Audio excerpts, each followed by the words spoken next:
So we do want to focus on our spotlight speaker now. We want to segue in. We can't thank you enough, Alan, for being here. And he's going to be sharing, I think you even have a PowerPoint presentation that you have that you can be sharing with us. But Alan is from Drone Pilot Ground School. He's the industry's leading FAA certification prep course. He's going to be discussing with us drone licensing processes, as well as he has some free resources. Who doesn't like free, right? So he has some free resources, and I'd like to turn it over to him, and let's take you off of mute because you're muted. And if you want to share your screen, you can do that as well. Awesome. Thank you, Desi. Yeah, I was muted because my dog is making a lot of noise in the background. Like many of us, we're working from home. So if you hear a dog in the background, it's probably mine, and he's just saying hi. And speaking of saying hi, I see a lot of familiar names and faces in here. So hello to everybody. And Desi, thanks for the opportunity to chat. This is really cool. You know, it's been a weird 2020. So to be able to get together virtually like this definitely satisfies my need for industry networking. So thanks for putting this together. It's really great. I do not have a PowerPoint, but I will share my screen to be able to go through some free resources. But just as a bit of a background, my name's Alan. I'm here in Nashville, Tennessee, and I run a company called Drone Pilot Ground School. It's also called UAV Coach. We have two different websites. Drone Pilot Ground School is the Part 107 test prep course, and UAV Coach is sort of how we got started. It's an industry blog and newsletter. We run some flight training through that company as well. But I run the company with my wife, who is sitting right outside over there. She can probably hear me because I talk really loud. And we're a small team. We're a team of, I think about five people, hopefully soon to be six. And we're a remote team. I've been in the industry since toward the end of 2014. And sort of the short genesis story is I was flying a DJI Phantom 1 back in 2014. Vic, cover your ears. I was in the middle of New York City, about half a mile away from the UN building. I didn't know anything about drone regulations. I brought the drone up into the air and I crashed into a parked car in about 10 seconds.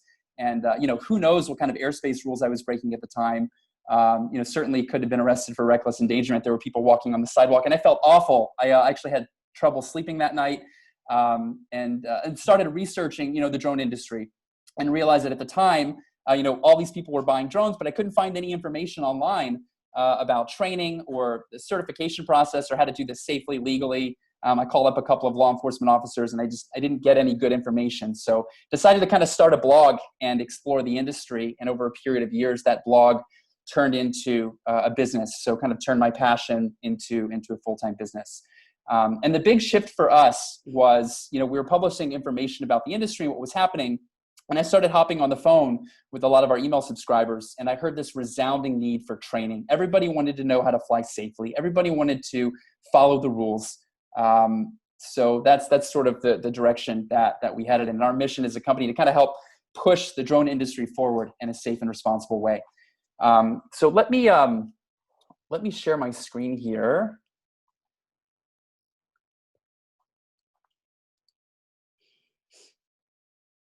Can everybody see my screen? Yes. Yes, we can. Perfect. So I guess just to start off, does anybody have any burning questions about the certification process? I'm seeing a lot of names in here, folks who have very much already gone through the process. So I don't want to sort of go over the super beginner stuff if it's not going to be helpful to people. But I guess maybe just a show of hands, is anybody not certified who is interested in becoming certified? Awesome. Hey there, Joy. and somebody else in Joy's camera. So I guess I'll talk very briefly about the certification process, and then I'll get into some of the free resources that we have that can hopefully help you all. So it's relatively straightforward. You're essentially going to a test center, a local test center. There are about 700 or 800 test centers all over the country, and you're taking a 60-question multiple choice test. Interestingly enough, unlike all of the other FAA pilot licenses, you don't need to prove that you know how to fly a drone in order to become certified. So, for better or for worse, it certainly opened up the industry when these regulations first came out in 2016. But I've always thought, it's interesting that you don't need to actually prove that you know how to fly a drone or even own a drone to become certified. So it's a theoretical aeronautical knowledge test. It's 60 questions. You're studying for, depending on your method of study, anywhere between like 15 and 20 hours seems to be about average. There are companies that run 1 day, 2 day, 3 day workshops where you kind of get all your studying done in a couple of days.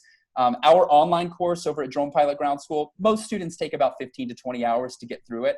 I think that's probably true for many of the other options. It's not required to go through any kind of specific training. There are test prep courses like ours. There are workbooks you can buy on Amazon. There are apps you can download on your iPad that run through practice questions. I'd say many folks choose to enroll in kind of a more formal test prep program just to help with the structure, to have kind of modules and lessons and a formal kind of ABC process, and also that additional support. It's really interesting. We've got a full-time person on staff that supports our students. And I was talking to him last week, and we're sort of, going over, what common questions have you been getting over the last couple of months? And interestingly enough, very few of the questions he gets are related to the studying process. Most of the questions he gets are real world related. So, what drone should I buy? I need to get airspace authorization to fly in this particular controlled airspace because I have a job coming. Can you help double check with me? Can you help me apply for a nighttime operations waiver? So a lot of these kind of real world questions. And I think that's one of the sad realities of becoming certified is, just because you have the certificate card in your pocket, it's one small step, right, to becoming a safe professional drone operator. So much of what you're learning in the certification process, not all of it translates super well into how you're flying out there in the real world, what kind of decisions you need to be making as far as mitigating risk and, what accessories to fly with and again, how to get like authorization through Lance versus the FAA drone zone and all that stuff. So I'll stop for a second. Does anybody have any questions specifically about the certification process? Otherwise, I'm happy to jump into some of the resources that we've got.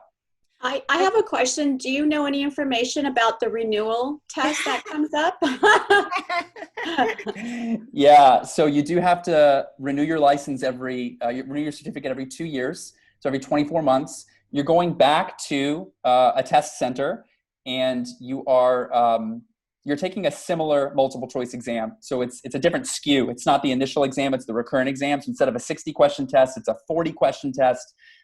You're essentially responsible for most of the same information you were the first time around, except for the weather and micrometeorology. So you're not going to get asked questions about density, altitude, or temperature inversion, or METAR and TAF reports, or anything like that. But as far as airspace and some of the trickery and the sectional charts, those are definitely up for grabs. But the process is essentially the same. I know that the FAA made a special consideration in light of COVID as far as folks that were coming up for renewal, how they were able to take a course on the FAA safety website that would sort of satisfy the recurrent requirement and sort of buy some time before, in case some of the test centers were closed. I don't remember the specific details. Vic, I know you're listening. Maybe you can shed some light on that, or somebody else can. But I know that at one point there was a process for folks who were not able to get in and take their exams. Yeah, they extended it another 3 months. So you can do that. You go on the FASafety.gov or .faa.gov. I can't remember. Desi might know that address. I should know it, sadly. And you get a 6-month extension. It's an online UGR That's test. Right. And you can take it through, I want to say, end of October. That is when it's over. But that does not mean if you became non-current before all this started, Right. you're out of luck. You need to go to another test site. Oh, And I that's took correct. my second UGR about 2 weeks ago, and most of the test sites are open, and the one I'm at has 3 computers, and they only let one person in at a time anyway. So, yeah, thank you, Vic. And actually, that's a good point. So a question that we've been getting a lot is, are the test centers open? We spot check, we call PSI every couple of weeks. Most of them are open, but as Vic mentioned, like some of them have limited operating hours, or maybe they're normally able to accommodate 3 people at a time, but now they're only accommodating 1 at a time. I've got my recurrent exam scheduled here in Nashville, Tennessee. There's a couple of test centers here, so I'll be taking mine pretty soon. Any other questions about the certification process or the recurrent component of that?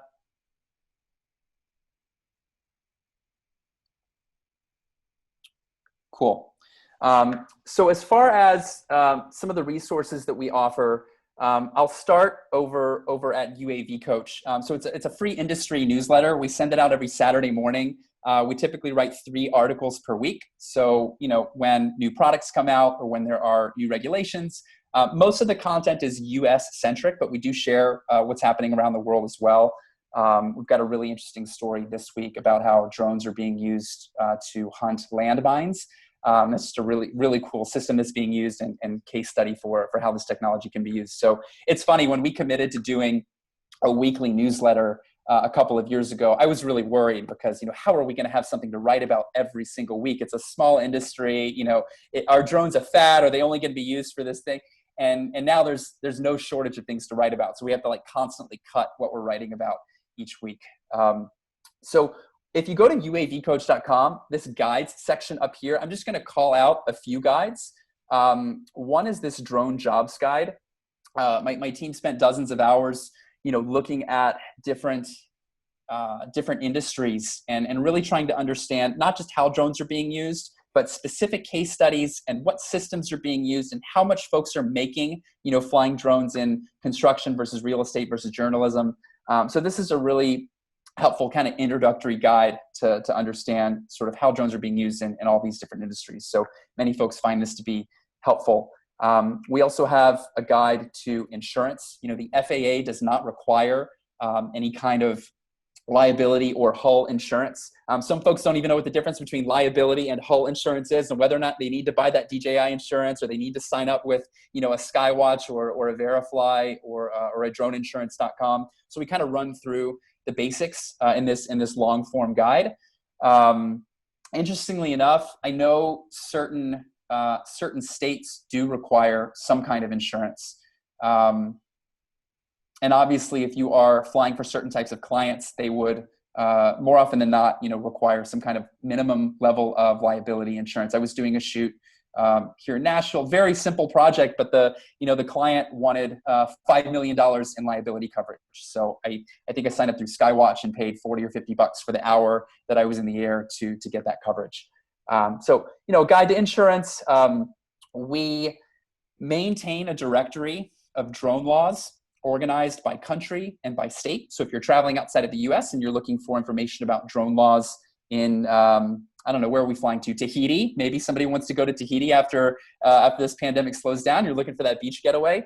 So we've got drone laws organized by country and by state. I will say this directory is very challenging to maintain. We've got a full-time person on our team, and he doesn't spend 40 hours a week working on this, but I'd say he spends 3 to 5 hours a week just dealing with the emails that we get from various municipalities and park departments. And the FAA's rules are relatively straightforward and sensible, but then you have states and other local municipalities passing their own laws. And it's really challenging as a new drone pilot to cross all the T's and dot all the I's and make sure what you're doing is perfectly sound. The reason we built this directory is we didn't find a really good central database of local drone laws. So you open up something like Tennessee, where I'm at, and actually North Carolina might be a better example. So if you're in the state of North Carolina and you're flying for commercial purposes, not only do you need to get certified through the FAA, but you need to go through the North Carolina Department of Transportation. They have their own sort of process that you need to go through. If you live in Florida and you're looking to fly in metropolitan Orlando, you have to apply for a separate permit just to be able to fly in metropolitan Orlando. If any of you are on any of these pages and notice any discrepancies or have any additional local laws to add, we are all ears. I will say our California page probably needs the most work. California is a big state. There's a lot of cities and there's a lot of local ordinances, and we do the best we can. When folks reach out, we update the page. I'm trying to think. The last time we did like a huge audit of these pages was probably around this time last year. So I think we're due for another audit, where we'll, hire a research team to go out and comb the internet superhighway and make some phone calls to try and build these pages out. So hopefully this directory is helpful to some of you. And then a somewhat related directory is our top places to fly a drone. So we found that a lot of people were calling in or emailing and saying like, hey, I can't, I can fly in my own backyard, but I'd like a park or something to fly in. Can you recommend a specific public area where it's safe to fly? So we chose, I think we have the top 50 cities in the US by population, and you open up something like, let's see, can open up, we'll open up Chicago here. And we list out, a few places to fly your drone in Chicago. And again, we do our best to keep this up to date. Every once in a while, we'll get an email from somebody saying, hey, actually drones are not allowed, or you need a separate permit to fly in this particular park. Here's a link to the permitting process. But we list out places to fly, and we'll let you know what class airspace it is. We link directly to AirMap. There's a lot of different airspace research tools. AirMap made it really easy for us to link directly to their software, so you can kind of poke around and see maybe some other areas to fly in. So hopefully this directory is helpful to some of y'all as well. And if you have any additions, any places that you fly that you'd like to see added to this directory, we try to update these pages pretty regularly as well. Let me see what else I wanted to go through here. Yeah, I think that's pretty much it. I don't want to take up too much time. I just wanted to kind of highlight some of the free resources we have. If you're not already on our newsletter, you can go to uavcoach.com and click on news and join our newsletter. Again, we send it out every Saturday morning, and we're constantly, trying to figure out better ways to educate. Hopefully we're going to be publishing some videos soon about, ultimate guide to drone registration and airspace authorization and things like that. So that's kind of where we're at, and that's a quick summary of who we are and what we're up to. I love the newsletter that you put out. I do too, definitely. Yeah. Thank you. Raise hands, how many people subscribe to that newsletter? Oh, awesome. Very cool. Yeah, now Alan's smiling, right? May I ask a question, Desi? Yes, please. Hi, Alan. I've already been on your website, and it's so nice to see a face with the site. But I do have a question.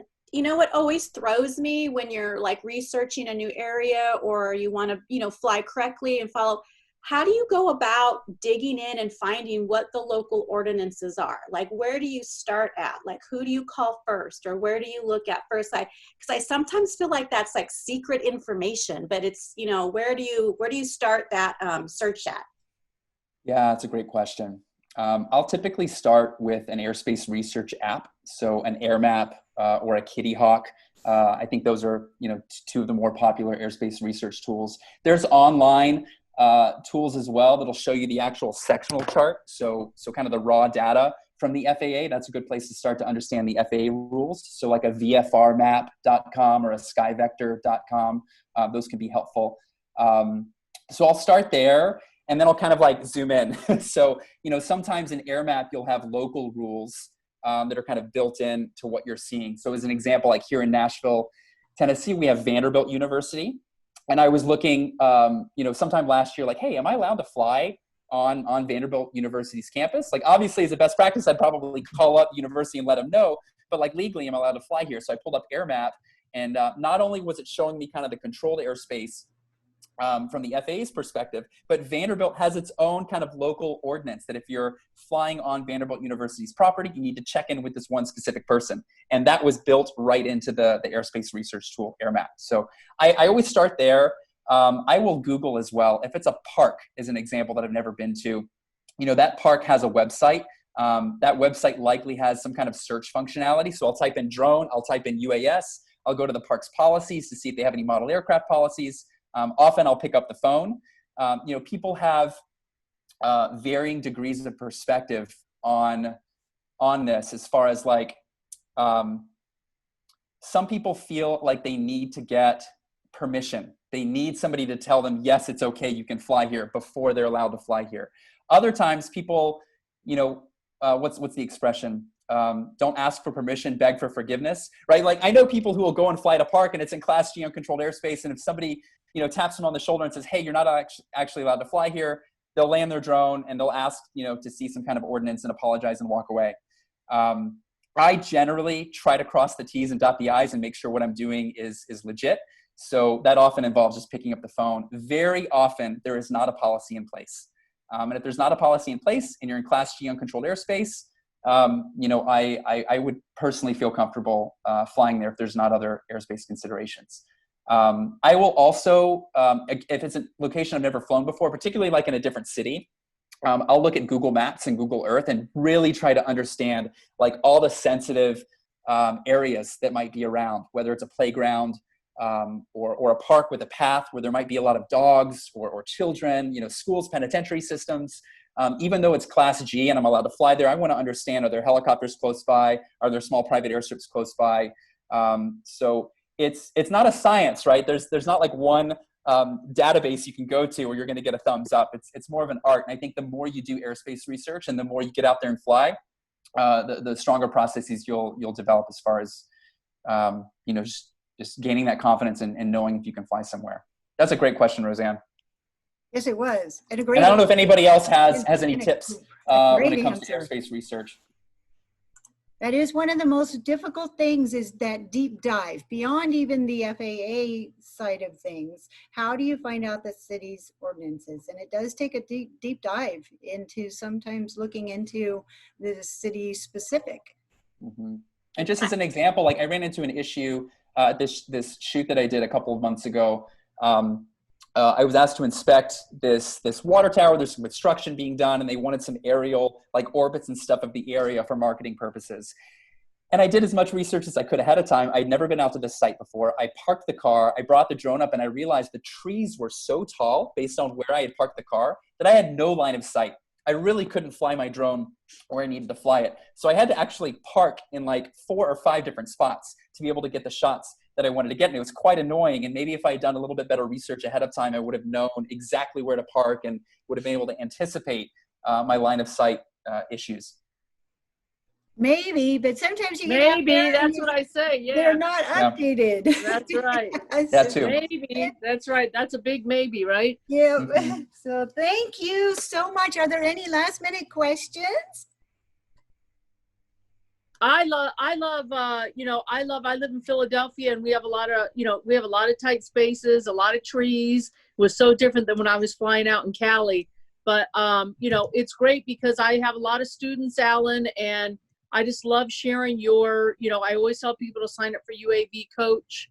And it's great that you have the drone laws that I, as a business owner, don't have to spend time doing that. I totally appreciate that you do that, and also top places to fly a drone, because, we really want to encourage people to get in their car and go out and take a ride and fly a drone. Don't just fly it in your backyard. So that's the beauty of having a drone, the treasure hunting. So I totally appreciate you, and it's just absolutely, it's awesome having you on the call. Thanks so much, Kim. I appreciate that. And I like what you said about treasure hunting. I feel like that very often when I'm flying. Yeah, aerial treasure hunting, right? Yeah, that's great. I'm going to use that.